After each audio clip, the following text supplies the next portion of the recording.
Prior to each work shift, the operator must perform a pre-operation inspection. When doing this, remember to use the pre-operation inspection form included in your operator and safety manual. The form is divided into two parts. One side covers the engine off walk-around inspection and should be used first. The other side is used to perform a function check. Keep extra copies of this form handy so that a thorough and consistent inspection can be made before each shift. Let's start with the pre-operation inspection. The inspection is possible with a boom stowed in the boom rest.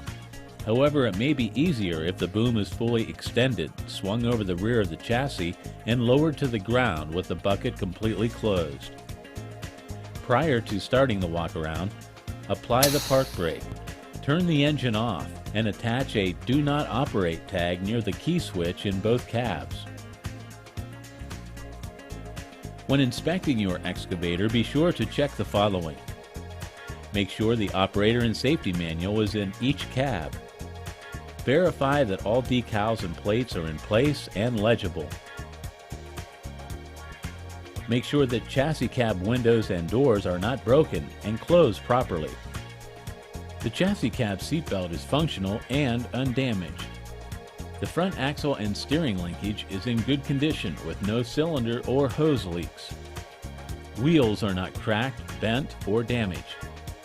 Check the tires for proper inflation, adequate tread, and sidewall damage. Make sure the air tanks are drained of any water and show no signs of damage to the tanks, air lines, or hoses. The work lights should be clean and undamaged. The upper structure cab windows and doors are not broken and open and close properly. The fuel tank should be full, not leaking, and the fuel cap securely fastened. The mud flaps are in their proper position, pinned up for digging or down when driving. Make sure the rear axles have no leaks and all axle mounting bolts are tight and undamaged. Check that the hydraulic oil reserve is filled to the correct level and the hydraulic oil is clear and free of contamination. Also check that the boom tilt bearing is slightly greased and is undamaged. Make sure that the main control valve cover opens and closes properly and the main control valve does not show any signs of leaks. Check that the battery cables are not rubbing on anything and are securely fastened to the batteries. The cover must be properly secured. Make sure that the power steering fluid, engine oil, and coolant are at their proper levels. The windshield washer fluid level must be adequate in each cab. Check that the radiator is not leaking or plugged with debris, and the transmission and transfer case are not leaking or have signs of damage. Check that the brakes are not damaged and are in good condition.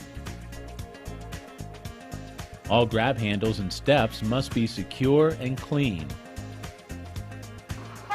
The horn must be clean of debris and undamaged. Make sure all headlights, marker lights, and turn signals are clean and function properly.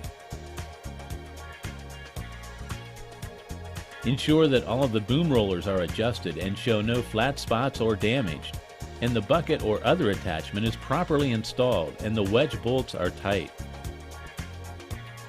Be sure the mirrors are properly adjusted to allow for adequate vision on both sides of the excavator.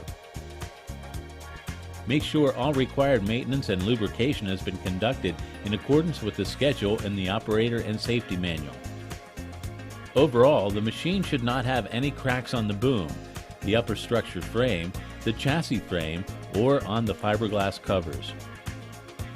And the walking surfaces must be clean of debris and oil. Finally, it is important to be aware of the operating characteristics of the hydraulic and fuel systems.